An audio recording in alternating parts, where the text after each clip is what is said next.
आज की मेरी वीडियो है न्यू फेंसर के नाकाम होने की 5 वजूहात।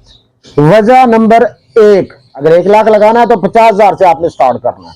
अगर आपका बजट 1 लाख का है, अगर आपका बजट 10 लाख का है तो 5 लाख से आप लोगों ने स्टार्ट करना है। नाकाम होने की वजह नंबर 2, हर जगह से बढ़ लेना। नाकाम होने की वजह नंबर 3, आपने अपने आप को ब्रांड नहीं बनाया। नाकाम होने की वजह नंबर 4 कि आप लोगों ने गलत बात करना, मिसकमेंटमेंट करना, यानी कि बढ़ दिखाया कुछ दिया कुछ। नाकाम होने की वजह नंबर 5, गलत प्लानिंग करना।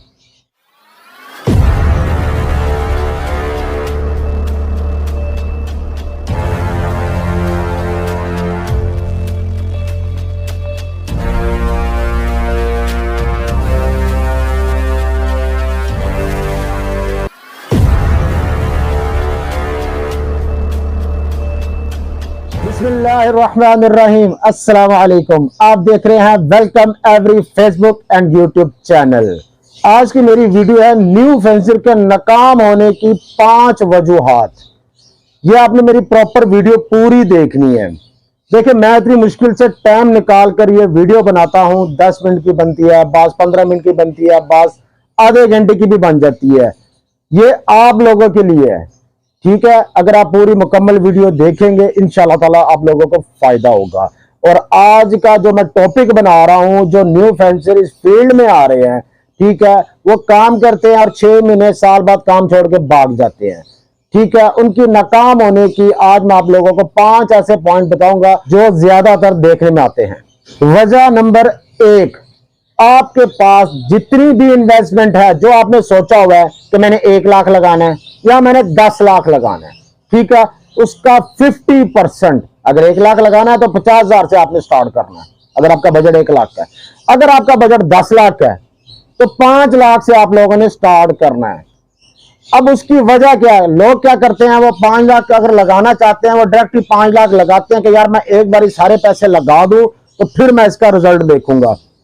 अब वो जो न्यू फेंसर होता है उसके जितनी भी बजट होती है वो लगा देता है, ठीक है। अब उसके बाद क्या होता है, 6 महीने बाद, साल बाद जब ब्रीड आनी होती है, या तो खुदा ना खास्ता उसमें से एक आधा मेल फीमेल एक्सपायर हो जाती है या कोई मसला हो जाता है, तो उस मसले को रिकवर करने के लिए उसके पास बैकअप कोई अमाउंट नहीं होती।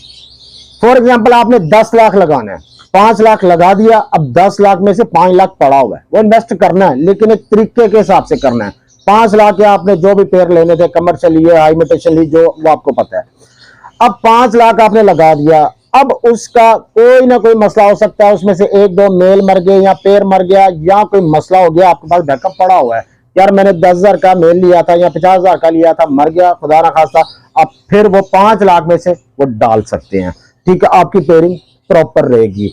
अब लोग क्या करते हैं, उसमें से कोई मर गया या कोई मसला हो गया, उनके पास पैसे नहीं होते, क्या यार अब मैं कहां से इसको रिकवर करूं, तो वो उस हालत में जो 1-2 पीस बच जाते हैं वो बेकार है। ना मेल है उसके लिए, फीमेल है तो मेल नहीं है, मेल है तो फीमेल नहीं है, तो वो पैसे भी उनके बॉन्ड हो जाते हैं और उसका रिजल्ट प्रॉपर नहीं मिलता। और दूसरी वजह बैकअप आपका रखना है, जो कि आपने पैसे रखे हुए थे कि अगले साल आपको अपग्रेड करना पड़ेगा। हर साल आप लोगों को अपग्रेड करना पड़ेगा, नहीं तो आप इस बिजनेस में नुकसान उठाएंगे। ये मेरी बातें आपने याद रखी है, ठीक है। अब फॉर एग्जांपल, आपने अगर 5 लाख लगाया था, ठीक है, उसमें से आपके पास आगे चल के 2 लाख 3 लाख के बर्ड आए हैं, यानी कि आपके पास 2-3 लाख रुपया आ गया है।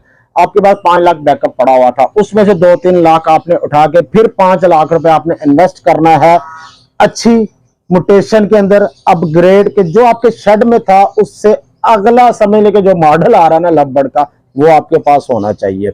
अब देखिए, जब मैंने स्टार्ट किया था, मैंने अपलाइन में स्टार्ट किया था, तो अगर मैं हर साल अपग्रेड ना करता तो आज भी मैं अपलाइन में बैठा होता कि भाई यार जितने पैसे लगाने थे मैंने लगा दिए हैं, बस अब मैंने जो खाना है इसी से कमाना और इसी से खाना है। तो आज भाईजान अपलाइन का क्या रेट है? आज मेरी जो वेलकम एवरी की एवरी समझ लो क्या होनी थी, 5,000 10,000 का बर्ड, इससे महंगा मेरे पास बर्ड नहीं होना था। मैं हर साल अपग्रेडेशन करता हूं, जैसे कि पिछली वीडियो में मैंने आप लोगों को बताया था, अपलाइन हो गया, फिर डाइल्यूट हो गया, पेल फेलो हो गया, और अल्हम्दुलिल्लाह इस टाइम में एक्वा B1 B2 अपलाइन पेल फेलो एवरीथिंग, हर चीज मैं हर साल अपग्रेड करता जा रहा हूं। अब मैं छोटी सी मिसाल दे देता हूँ आप लोगों को। फॉर एग्जांपल, आप लोगों ने कपड़े का काम शुरू किया, आजकल आप दुकान डालते हैं तो जाहिर बात आप सर्दियों के कपड़े रखेंगे, जर्सी कह लें, जैकेट कह लें, मोटे कपड़े कह लें, आप लोगों ने वो दुकान डाली है। अब 4-6 महीने बाद चलकर गर्मियां आ गई है। अब आप कहें कि यार जून जुलाई का महीना चल रहा है तो मैंने बस ये जो जैकेटियां रहे, जो भी चीजें ली थी यही मैंने रखनी है, इसी से मैंने कमाना है, तो गर्मियों में आपका काम नहीं चलेगा। आप लोगों को फिर उसमें पैसे डालने पड़ेंगे, गर्मियों की वैरायटी लानी पड़ेगी। ठीक हो गया। उसके अगले साल आप लोगों को पता ही है कि फिर जब वही कपड़े आपके जो गर्म दोबारा आने लेकिन स्टाइल नहीं आ गए हुए हैं, आपको मजबूरी वो लेनी पड़ेगी। हर कारोबार में आप कोई भी कारोबार देख रहे, कोई ऐसा नहीं है कि पैसे डाल दिए बस जी अब मेरी जिंदगी है तो इसी से मैं कमाना और कुछ नहीं डालना, आपको हर साल डालना पड़ेगा, नहीं तो आप नाकाम हो जाएंगे इस फील्ड में। नाकाम होने की वजह नंबर 2, हर जगह से बर्ड लेना। ये नहीं देखना कि बर्ड अच्छा कौन सा, क्वालिटी वाला कौन सा, जिधर सस्ता नजर आया फेसबुक खोला, सस्ता नजर आया पकड़ लो। अब इसमें नुकसान क्या होता है भाईजान, हर जगह से लेना, उस शर्ट से ले लिया यार, यहां से 2000 सस्ता मिल रहा है यहां से उठा लो, फिर फेसबुक पकड़ी वहां से सस्ता मिल रहा है वहां से उठा लो, वहां से उठा लो। ऐसे करते करते जब आप 8-10 शर्ट से कोई बर्ड उठाते हैं तो उनमें से एक बर्ड भी बीमार आ गया ना, तो आपको पहले साल ही ना आपको भी समझ है कि इसको मैंने संभालना कैसे है। जैसे आप लोगों को पता है पॉक्स आ गया, आइज इन्फेक्शन आ गया, तो फिर आप लोगों से पहला साल कवर नहीं होगा। समझ लें कि न्यू फेंसर को अच्छा बड़ा रगड़ा लगता है वहां पे। अगर 10 पेयर लिए हैं तो 5-6 पेयर उसके एक्सपायर हो जाते हैं। वजह क्या होती है उसको खुद नहीं पता होता है। यार वो तो कहता है मैं बर्ड लेके आया हूँ। न्यू फेंसर को एक तो ये नहीं समझ आती है, क्योंकि नया बंदा जब होता है ना उसको ये नहीं पता कि बीमार बर्ड की निशानी क्या है। उसका आंखें बंद करना, उसका बैठने का स्टाइल, यानी कि जो एक तजर्बेकार को पता होता है कि वो देख के पहली नजर में बता देगा यार ये बर्ड सही नहीं है। न्यू फेंसर को तो नहीं पता ना, इसलिए कोशिश करें किसी अच्छे ब्रीडर से लें। और पहले देखें, मैं नहीं कहता हूं कि यार मेरे से लेना, आप YouTube पे सर्च करें क्वालिटी किसकी अच्छी है और प्राइस किसकी अच्छी है, बाकी छोड़ दें। 2 चीजें जिसकी अच्छी मिल रही है वहां से बर्ड लें। और जब आपने काम स्टार्ट करना 2-4 हजार महंगा बर्ड ले लें, वो इंशाल्लाह बेहतर होगा। और मेन चीज है कि ब्रोकर से बर्ड ना खरीदें। अक्सर आप लोगों ने सुना होगा कि सब दुनिया ये कहती है ब्रोकर से ना खरीदें, ये ब्रोकर की हम बुराई नहीं करते। असल में वजह ये है कि ब्रोकरों का काम ये है कि जहां से बर्ड सस्ता मिल रहा है उठा रहे हैं वो, ठीक है, उठा के उन्होंने 2-4 दिन रखना, आगे सेल कर देना है। तो जितने बर्ड आप एक जगह पे इकट्ठे करते हैं ना, उसमें वायरस भी इकट्ठा होता है और उन्होंने ब्रीड नहीं करवानी होती, सिर्फ दिहाड़ी लगानी होती है। और यहाँ से लेते हैं वहां पे बेच देते हैं, तो कोई ना कोई वायरस वाला बर्ड आ गया तो आपका सारा शेड खतरे में आ सकता है। और दूसरी बात, जब भी आपने बर्ड परचेज करना है, यहाँ तो आप जिसको जानते हैं या कोई अच्छा ब्रीडर है या आपने उस बंदे से पहले बर्ड लिए हुए हैं, आपको एतबार है, तो फिर आप उससे घर बैठे बर्ड मंगवा लें, कोई इशू नहीं है। अगर आपने कोई ऐसी ऐड देखी है कि फेसबुक पे नजर आ रहा है यार बर्ड है और ये सस्ता मिल रहा है, तो उसे आप पैसे भेज देते हैं, तो स्कैम हो जाता है। और दूसरी चीज ये है कि आपको पता नहीं है उसने वही बर्ड भेजना कि नहीं भेजना, ठीक है। इसलिए आपने जिससे बर्ड नहीं खरीदा ना, आप उसको जानते हैं, पैसे ना भेजें। और दूसरा, अगर बर्ड लेना है उसके पास खुद जाएं, उसकी एवरी देखे, अगर तो वो ब्रीडर है, उसके पास बॉक्स लगे, अंडे बच्चे आ रहे हैं, तो वो ऑथेंटिक काम कर रहा है। क्योंकि अगर उसके पास अंडे बच्चे आ रहे हैं ना, तो वो सबसे पहले अपना शेड बचाएगा, आपको छोड़े वो, आपकी वो कदर करे ना करे, सबसे पहले अपनी करेगा कि मेरे शेड में अगर वायरस आ गया तो मेरे बर्ड सारे मर सकते हैं। तो इसलिए वो अच्छी क्वालिटी रखेगा, अच्छे बर्ड रखेगा, ठीक है। और जिसके आप पास चक्कर लगाते हैं और बॉक्स से आपको कोई नजर नहीं आ रहा, तो समझे वो ब्रोकर है, इधर से उधर कर रहा है, उधर से इधर कर रहा है, इसका मतलब वायरस भी उससे आपको आ सकता है। और क्योंकि जो वायरस वाला बर्ड आता है एकदम से आपको नजर नहीं आएगा, वो 15-20 दिन के बाद आपको पता चलेगा यार ये बर्ड बीमार हो गया, मैंने फलां से खरीदा था। और जब तक आपको पता चलना ना, उसने 5-7 बर्ड को अपने साथ वायरस दे दिया होना है। अब आप उस बर्ड को बाहर निकालेंगे, मैं इसको अलग कर दूं एवरी से, तो आपको कब पता चला? 15-20 दिन के बाद। तो 15-20 दिन तक वो तो नजर आ गया बीमार हो गया, लेकिन उसके साथ जो बर्ड थे तो आपके शेड में भी वायरस आ जाता है। नाकाम होने की वजह नंबर 3, आपने अपने आप को ब्रांड नहीं बनाया। अपने आप को इस फील्ड में ब्रांड बनाएं, यानी कि क्वालिटी बर्ड आप लें, क्वालिटी बर्ड प्रोड्यूस कराएं और क्वालिटी ही बर्ड आपने आगे सेल करना है, ठीक है। अगर आपके पास अच्छा बर्ड होगा, सस्ती कीमत होगी, हर बंदा आपसे खरीदेगा, आपकी तारीफ करेगा और लोगों को भी बताएगा, तो आपका नाम बनेगा, ठीक है। और ब्रांड बनने के लिए सिर्फ ये नहीं है कि जी बर्ड ले लिया, घर बैठ गया, तो बच्चे आ गए, तो उसके बाद अब मैं कहाँ पे बेचूं, फिर सोचते हैं लोग। तो साथ साथ आपने ये भी काम करना है, फेसबुक है, यूट्यूब है, टिकटॉक है और भी जो से सोशल मीडिया है उस पर अपने अकाउंट बनाएं और उस पर एक्टिव रहे। नाकाम होने की वजह नंबर 4 कि आप लोगों ने गलत बात करना, मिस कमेंटमेंट करना, यानी कि बर्ड दिखाया कुछ दिया कुछ, कहा स्प्लिट है, किसी का भी ले लें, पेड़ फैलो का, रेड डाई का, किसी का भी ले लें, स्प्लिट ब्लू ले लें, लेकिन जब आपने बर्ड दे दिया तो वो स्प्लिट ना निकला।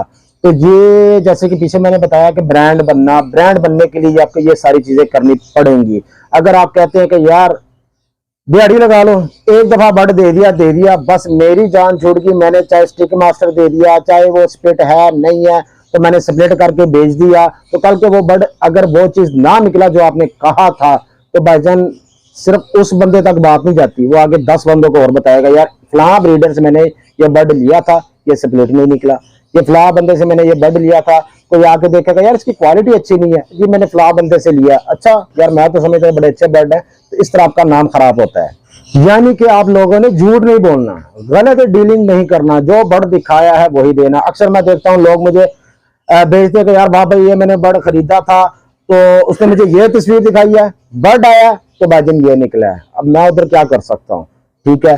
तो जारी बात है यहां से देखे उस बंदे का इमेज तो खराब हो गया ना, तो गलत डीलिंग नहीं करनी, नाम खराब नहीं करना। आप लोगों ने वैसे भी आप लोगों को पता है इस्लाम में भी कहा गया, बार बार कहा गया है कि जब भी आप कोई काम करते हैं, जैसे कि आपको पता है तोलने का हो गया, अक्सर उसमें ज्यादा काम करते हैं काम, तो एक तो बेबरकती पड़ती है। आप खुद सोचें यार, जब आप किसी के साथ धोखा कर रहे हैं आपके काम में बरकत पैदा होगी?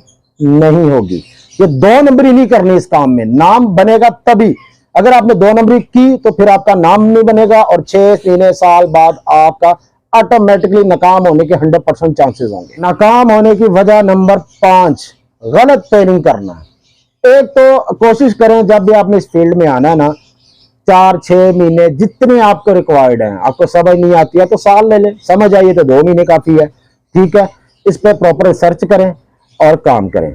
अच्छा, गलत पेयरिंग, रॉन्ग पेयरिंग क्या है कि आपने बर्ड लिया कुछ है, ठीक है, समझ लीजिए आपने एक स्प्लिट पेल फेलो ले लिया, दूसरा विजुअल पेल फेलो ले लिया या स्प्लिट ले लिया, अब खुदा ना खास्ता पेल फेलो आपका मर गया, अब आपके पास ब्लू या पावर ब्लू अप्लाइन स्प्लिट पेल फेलो है। अब आप कह रहे हैं कि यार वाह भाई यार ये मैं लगा लूं, मेरे पास एक अल्बाइनो ब्लैक आई का पीस पड़ा हुआ है, यानी कि पैसे इन्वेस्ट और नहीं करना चाहते वो, अब उसको आपस में लगा देते हैं। जब आपस में लगाते हैं तो चलो यार क्या होगा, कुछ ना कुछ तो निकलेगा ना यार, कुछ ना कुछ निकला भाईजान, कुछ ना कुछ तो निकल आएगा। वो मेल है वो फीमेल है, निकलना तो है, लेकिन जब वो निकल आएगा वो क्या चीज निकलेगी? एक तरफ आपने पेल फेलो स्प्लिट लगाया है, एक तरफ आप अल्बाइनो ब्लैक आई लगा रहे हैं, स्प्लिट इनो लगा रहे हैं, तो रेड आई तो बच्चा आना कोई नहीं है, जो आना सब कुछ पॉसिबल आना है। अब उसको आप क्या कह के बेचेंगे? अब बेचने वाले कहेंगे जी स्प्लिट पेल फेलो भी है, स्प्लिट रेड आई भी है, तो वो आगे चल के जिसको बेच रहा है उसको मजा नहीं आएगा, ठीक है। वो आपका पार्बिलो प्लाइन फिशर था, अल्बाइनो ब्लैक है या पर्सनाटा लगा रहे हैं, यानी कि गलत पेयरिंग घर बैठे ही कि यार कुछ नहीं समझ आ रही, यार ये मेल पड़ा हुआ ये फीमेल पड़ी हुई है, आपस में लगा दो। तो भाईजान हमने रिजल्ट लेना है, ठीक है, उससे अच्छा आप उसकी ब्रीड ना कराएं, पैसे नहीं है तो उसका पड़ा रहने दें, कल को होंगे उसके साथ लगा दीजिएगा। और किसी ने फिशर लगाया, साथ पर्सनाटा लगाया होगा, किसी ने कुछ लगाया होगा, क्या वजह क्या होती है? यार ऐसे पड़े थे मैंने कहा लगा दो कुछ ना कुछ आएगा, ये रॉन्ग पेयरिंग है। चलो कुछ ना कुछ आ गया तो उसको अपने घर में सजा के रखना तो फिर ठीक है, अगर बेच रहा है तो मार्केट में उसकी वैल्यू नहीं होगी, फिर आप कहेंगे कि यार मेरे पास ये ब्रीड भी आई है, तो लेने वाला कोई नहीं है। क्वालिटी अच्छी रखें, बर्ड अच्छा रखें, हर चीज जब आपकी परफेक्ट होगी ना और प्राइस ठीक होगी, इंशाल्लाह आपका हाथों हाथ बिकेगा। और जैसे कि मैं हमेशा कहता हूं, अपने बर्ड को ऑर्गेनिक फीड की तरफ लेके जाएं, मेडिसिन से जान छुड़ा लेंगे जितनी जल्दी, इंशाल्लाह आपके लिए भी फायदा होगा और बर्ड्स के लिए भी फायदा होगा और अच्छी ब्रीड आएगी आप लोगों को। तो ये मेडिसिन से जान छुड़ा लें। और आप लोगों को पता ही है कि टाइम निकालना कितना मुश्किल है। देखें, मैं अक्सर कहता हूं कि सोशल मीडिया पे टाइम दें, आप लोगों को पता ही है, आपके लोग क्यों टाइम नहीं देते? कि आपके पास टाइम नहीं है, दिल नहीं करता, टाइम बड़ा लगता है इस पे काम करने के लिए। तो भाई मुझे भी वैसे ही फील होता है, मुझे भी टाइम निकालना पड़ता है स्पेशल। अब ये जो चीजें बता रहा हूँ अल्हम्दुलिल्लाह मुझे पता है, लेकिन मैं आप लोगों के लिए वीडियो बना रहा हूँ ताकि आप लोगों को फायदा हो सके, ठीक है। तो कम से कम आप लोग मेरी वीडियो को लाइक जरूर किया करें और इसको शेयर करें, जैसे आपको पता नहीं था और बहनों को भाइयों को पता चल सके। और जब आप हमें लाइक करते हैं, अच्छे कमेंट करते हैं, तो हमारे भी हौसला अफजाई होती है, हमें खुशी होती है कि यार हमारा बनाने का मकसद जो है वो पूरा हो रहा है। जो आगे से हमें बता रहे हैं कि ये भाईजान मुझे अच्छा लगा या मुझे समझ आई है, मेरे काफी डाउट क्लियर हो गए हैं। जैसे कि पिछली मैंने वीडियो बनाई थी, काफी भाइयों ने कहा कि जी लव बर्ड फार्मिंग में अब हमने डरना छोड़ दिया, हमारा डर खत्म कर दिया। तो अल्हम्दुलिल्लाह मुझे खुशी हुई है कि जो लोग डर रहे थे अब इंशाल्लाह ताला उनको ये डर खत्म हो जाएगा उनका। और जिन भाइयों और बहनों ने अच्छे कमेंट किए, लाइक किया, शुक्रिया, जज़ाकल्लाह आप लोगों का। इसी तरह हमारा भी आप साथ दें और हम आप लोगों का साथ दें इंशाल्लाह ताला। इस लव बर्ड हॉबी को, इस बिजनेस को इंशाल्लाह ताला हम लॉन्ग टाइम लेके चलेंगे अल्लाह ताला के हुक्म से।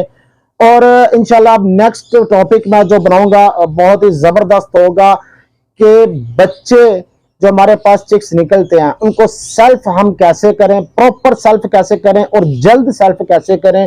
और जो वेलकम एवरी एक एज में 8-8 बच्चे पलवा रही है जो कि लोगों को समझ नहीं आ रही है। अक्सर लोग समझ रहे हैं कि ये झूठ है।